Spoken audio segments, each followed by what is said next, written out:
Welcome to one more edition of Politics on Run. I'm Egberto Willis, your host. Thank you so kindly for being with us. We are here with Lisa Conyers, who's the Director of Policy Studies for the DKT Liberty Project, as well as co-author of The Human Cost of Welfare. Conyers works on ways to tackle inequality, protect civil liberties, and improve welfare systems, for example, by reforming drug law policy, encouraging immigration, limiting federal spending, and curbing civil asset forfeiture. Her work has appeared in the Los Angeles Times and Huffington Post. She holds an undergraduate degree in American Studies from George Mason University and a master's degree in management from the University of Maryland. She lives on a sailboat.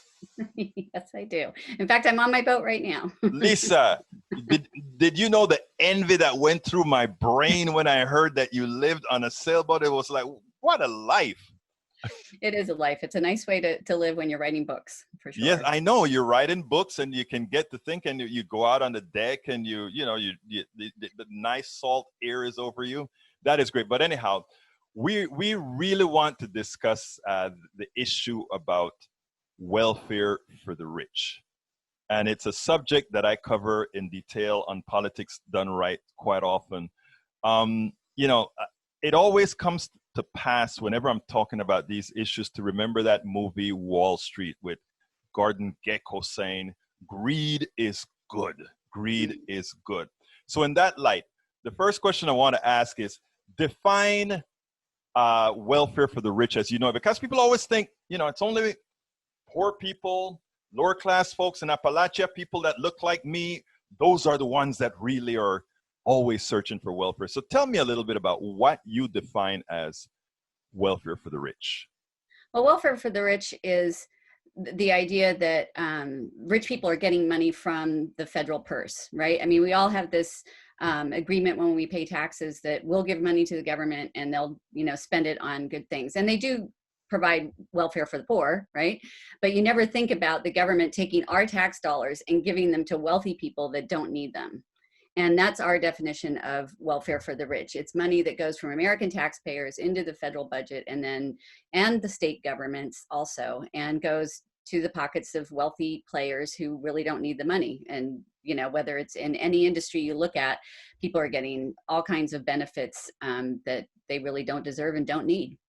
Now you talk a lot, I mean, in one of the ups that you sent me, you had something about how comes we pay for baseball stadiums to build them, and most of us can't afford to go ahead and watch a game in there? Kind of tell us a little bit about that process, because I think that is a first entry. So what sort of an entry that everybody can understand? Oh, yeah. Right out. Stadiums are just, I'm sure we're all aware of just how big business is in professional sports. But stadiums, and, study after study has shown that stadiums are a really bad investment for cities. They don't, cities don't make money on them. They don't, states don't benefit. The local people often, as you said, can't even afford to go to a game that they're paying for the stadium, but then they can't afford to go to the games. And yet, time after time, football teams, basketball teams, baseball teams manage to convince their local communities to pay for these things. And, they get tax breaks, they get the city to build all the infrastructure for them. And it's pretty absurd because most owners of professional sports teams are millionaires and billionaires. They could afford to do it themselves, but they seem to think that the local people should pay for their stadium for them. Why? Well, it's interesting. If you interview people on the professional sports side, they'll say, hey, we bring, team spirit to our communities. Look at how, look at Seattle, how proud they are of the Mariners, or how proud this other city is of their sports teams. And it brings people together. And they'll make that argument, or that, sports is good. And that it's a great way to build community. That's their argument.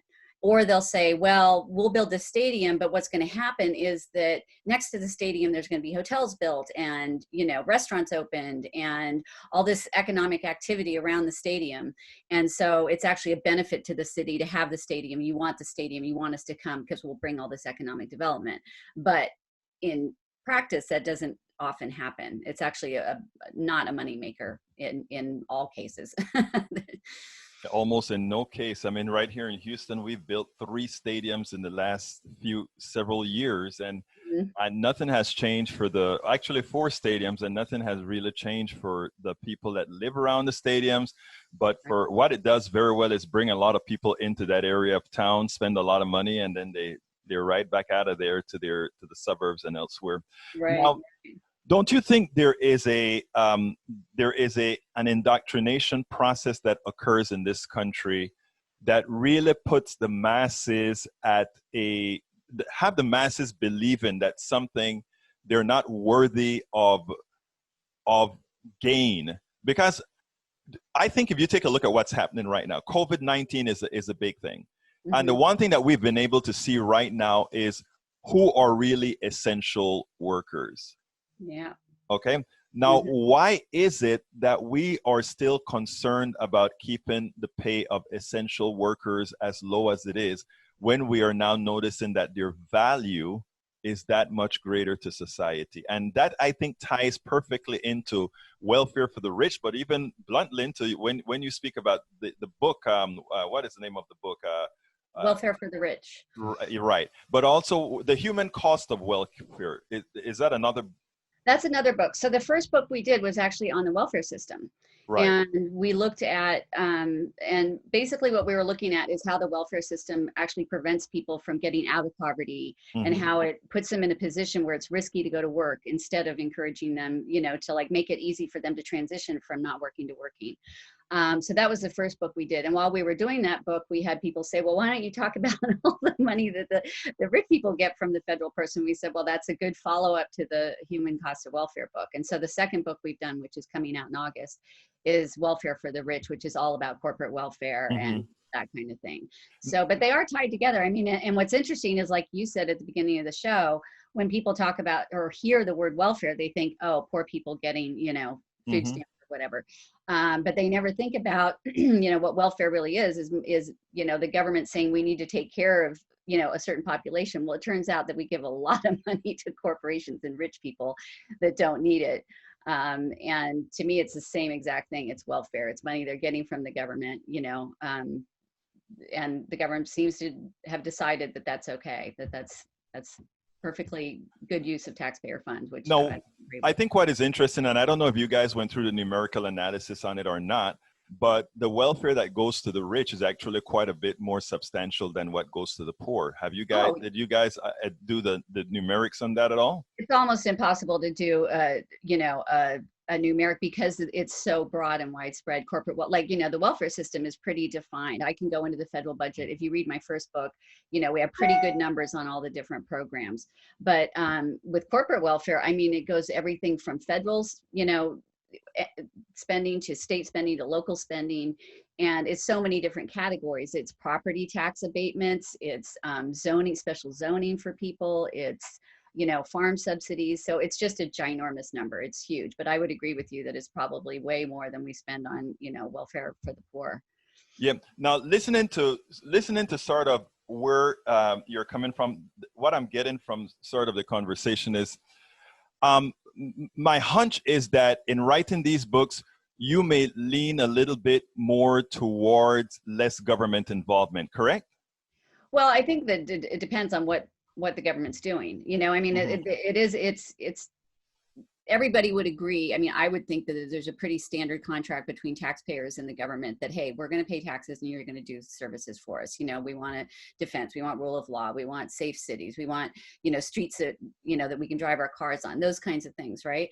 And then we can argue about some people would say, well, maybe government shouldn't be involved in healthcare or shouldn't be involved in education. And those are arguments that Americans have all the time. But I think that we can all agree that what the government really shouldn't be involved in is tilting the playing field towards wealthy people. And that's what this book is all about, is all the ways that the government is basically taking our dollars and giving them to the rich. And, so if that's what the government's doing, I'd rather they didn't. So if you want to talk about smaller government in that way, I would say, yeah, I'm for smaller government if it'll get them to stop writing checks to Elon Musk and Bill Gates and all these, wealthy people that are billionaires and don't need it in order to function. Well, I tell you what, I'd like to play an experiment with you right now. Why don't you enumerate in your book what are the unnecessary welfare payments that you see that that predominates what the wealthy gets, that's undeserved. And as far as welfare for, let's say, the average person from your previous book, and this is a twofer, I'm going to make sure and put both of those books on the blog posts that have you in there, because awesome. I want that contrast, because after that, I want to go into I want to explore a couple of other things with you there. So what would you say, the people in your first book where you talk about the people, the welfare system for the poor is stopping them from being, for going for a job or doing something more productive, and welfare for the rich, what is it doing? Why it's undeserved? Well, I mean, we did not argue in our first book that welfare was undeserved. We argued that that we wish that the system was more responsive to the needs of people, instead of just telling people, because for both books, so for the last 10 years, I've been traveling around the United States doing interviews. So for the first book, I interviewed a lot of people on welfare all over the country. And then for the second book, I did a lot of interviews of people, either wealthy people who are getting money or the people who are affected by the fact that these wealthy people got money. So in the first book, we just argued that instead of telling people, look, we'll give you, we'll give you food and housing and healthcare and all that, but we don't want you to go to work. And the minute you earn $1 over $12,000 a year, we're going to cut all your benefits. We're just going to make it so risky to go to work that you're just going to not go to work. And to me, that's a pretty logical. I mean, if I were in that position and I was like, well, I'm taken care of right now, but if I take that job, which I could lose, then I'm going to lose all those, supports that I get. And we argue that why don't we make it such that we'll help you, but then we'll also help you get out of poverty, get into a job. We won't take all your benefits away right away. We'll give you a chance to transition. And that was our main argument. And we just felt that people would be happier if, the people that I interviewed would tell me, they'd be like, I feel I'd much rather be working than taking this welfare money. But the government's put me in a position where if I'm going to lose everything, I'm going to lose my kids' health insurance, I'm going to use my subsidized housing. I mean, let me interrupt you a second, because I'm so happy that you said that, because that is exactly right. I mean, I've spoken to a whole lot of people as well on welfare, and the reality is there are a few of them that it's systemic for few. But the vast majority of folks want to go out there and be as independent as they can. And that little bit that is systemic, you don't care about those really, because it is such a small amount, but that is what propaganda, that is what our news media highlights when they're talking about these issues. Right. I'm gonna go off your book a little bit here. That's okay. There's this thing called basic income, where they said give people are you familiar with it at all? Oh, yes. Oh, yes. Very familiar. I wrote about it in that book. Okay, great. Where people get some money every month, a stipend, and they do with it as they please. And there's some experiments that are occurring right now. I've interviewed some people at Netroots where it's actually successful. What are your thoughts on that? Well, I think that I'm kind of on the fence about it, because I think it's a great idea, especially in the current environment. It would make it's just a tragedy to see so many people out of work and so scared about not having any money, not being able to feed their families and all that. But the downside of it is, will we create a system sort of like we have now with the welfare system, with people not working because, hey, I can get by? And there's a book, I forget who wrote it, but using it as an example, well, here in California, put 4 surfer dudes together and give them each $1,000 a month, and all of a sudden they've got a house on the beach and they're surfing all the time. Is that a good thing or a bad thing? I mean, it depends on what you want, what you believe about human nature, and whether you believe that people need to be producing and part of community and part of society and part of something bigger than just hanging out. And so I struggle with that one, because I've read, a lot of the economists on both sides. I've looked at some of the studies. Some of the studies have shown that it can be successful. Other studies have shown that it does tend to decrease people's entry into the workforce. So it's complicated. It's nuanced. I don't have a set answer on that one. Yeah, personally, I think we're a complicated being. You're right, but I also think we're indoctrinated. Right, we're indoctrinated from birth to get up in the mornings, go to school, then you go to work. That is a civil thing to do. That is a civic thing to do. And I think basic income with an educated population, a population that knows that there's value in work and it's what we do as a Mm-hmm. society. I think when we stop teaching civics in school, what it is like to be a good American, that really hurt, because what it did is it allowed a lot of externalities to come in Yeah. and teach people things that needed not be taught. But back to your book, I just kind of wanted to, since your book was about welfare for the rich, I always want to contrast that with the other side, because what I find is a lot of things are done for the rich. In other words, we always look at things in a perspective of the rich. And I think when we look at society, the people that are really producing the most are the vast majority of folks out there. Those are the ones. In fact, the rich are living off of the backs of everybody else. Well, that's exactly right. And that's what our book argues, is that, we taxpayers are paying into the system and the rich are just sucking that money out, and they don't need it, Right. But it's interesting you would say that, because with this COVID-19 thing going on, right? What was the first thing the government did when this started to happen? They passed a financial, gift present. It was Christmas at the Fed, and all of a sudden the first thing they did was take care of corporations and the rich and make sure that they had, money still going to them. I mean, trillions of dollars were, Stephen Nukin was just writing checks, right? And then we started looking at, oh, by the way, our population is getting sick and our hospitals can't handle it and we don't have the equipment and supplies we need. And then we had that very slow botched response. So I would say that's it's too bad it didn't make it into the book, because the book had already gone to press, but that would have been a perfect example of how our priorities are all screwed up. Why was our first thought, oh no, what's going to happen to the rich guys, when it should have been, what's going to happen to us?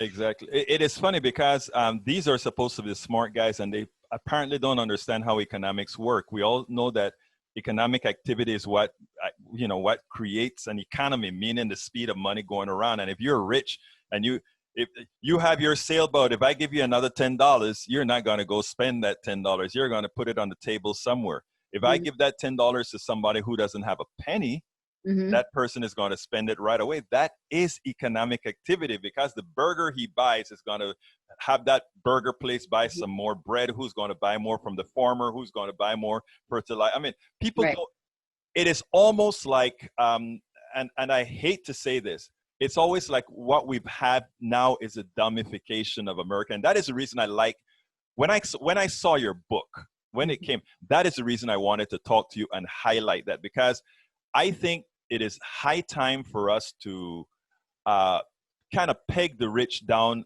a bit. It's not about rich envy. It's about equity. And I've noticed I didn't say equality. It's about equity, equal access to success.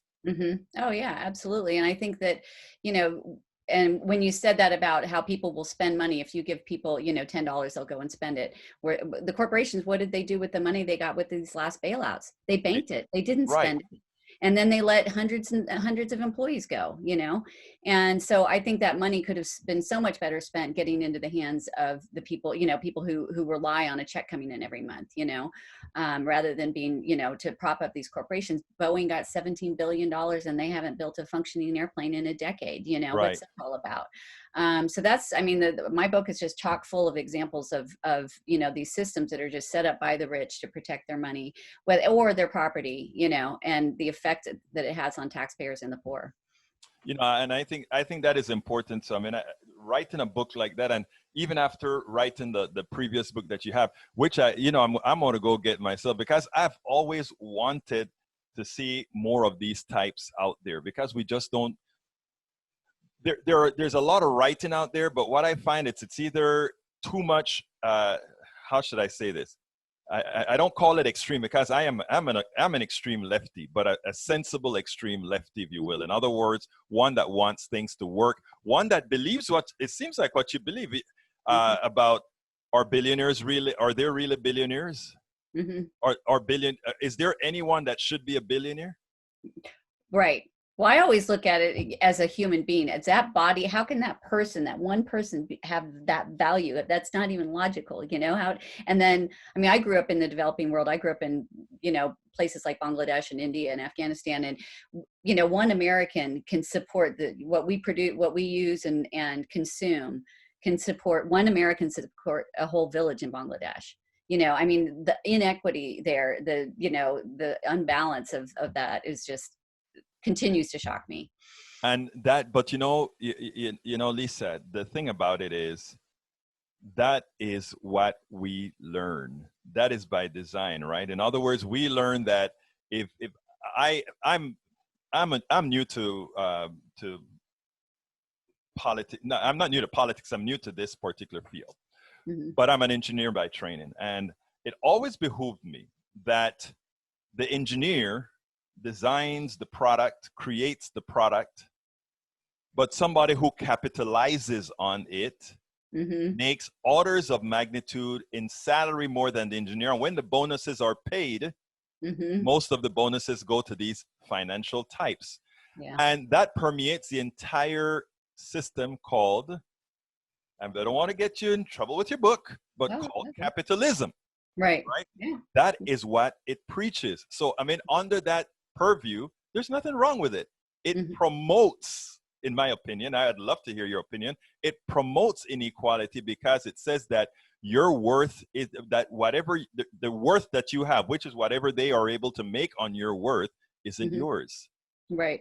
Yeah. Well, and the thing is, it's funny that you would say that about capitalism, because I think that the capitalists in our country, the capitalists that are, you know, get that I describe in my book, are actually very much not capitalists. They're not pulling themselves by their own bootstraps and making their own money. They're taking massive amounts of money from the government. And wait a minute, what is that called? People call that, I think, socialism. Yeah. You know, they want, Right. oh, wait a minute, you know, all those people, you know, who live, you know, that's bad. But what are these capitalists doing? They're doing exactly that. And it doesn't matter whether it's Bill Gates or Elon Musk or these sports stadium owners, you know, it's all, you know, they're all just saying, well, yeah, you know, they'll tell you that they, you know, built their own empires, right? But then when you go look at their balance sheets, no, they didn't. They had all kinds of subsidies and supports and gifts from the taxpayer that they don't mention. They never mention that in their books about how they got rich.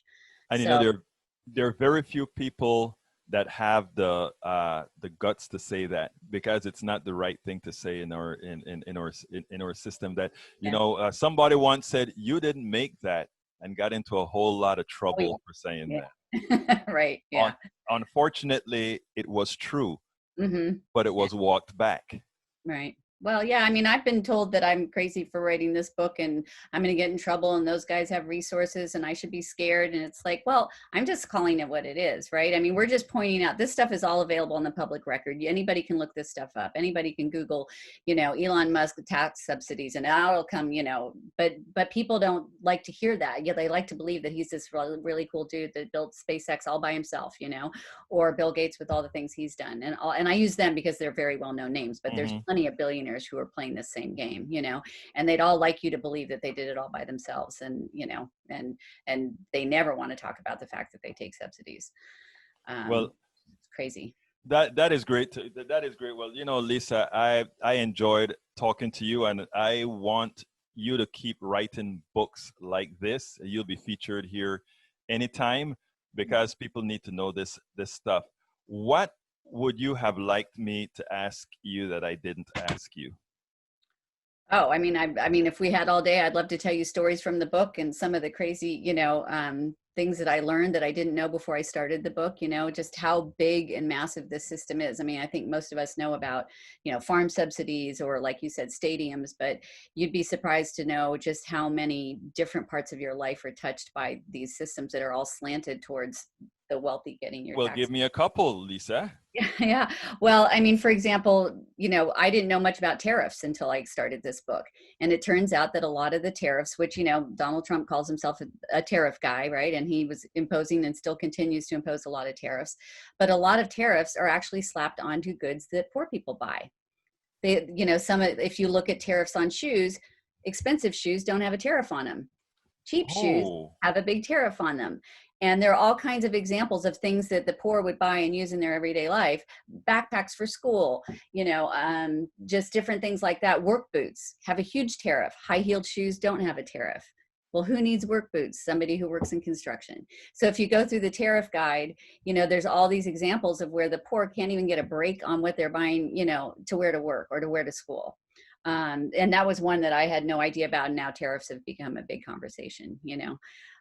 Or, you know, another one is the energy industry and how much the subsidies, like we'd like to believe that all these tech guys are like really, you know, they're not taking government money. Well, sure they are. All of the data that you have on your phone is being stored at data centers that are getting massive subsidies. They don't pay property tax and things like that. So that's just crazy how this affects so many different parts of our lives. Lisa Conyers. The name of the book is Welfare for the Rich. Look, thank you so kindly for having been here on Politics Done Right. I'd love to have you again. I'm waiting for that third book. Whatever number of book, but what's the next book gonna be? Well, I'm hoping to find a way to write a book about all these bailouts that are happening right now. So I have to find somebody that'd be willing to, you know, to send me out for the next 4 years and write about that. I would love to do it. I'm sure you will. Right. Lisa Conyers, thank you so kindly for being with Politics Done Right. You have a wonderful rest of your day. All right, thank you. You too. I'm Egberto Willies, host of Politics Done Right, an independent news program. I post several news videos of interest every day. I ask you so kindly to subscribe to my channel and please leave me some comments. Thank you very much.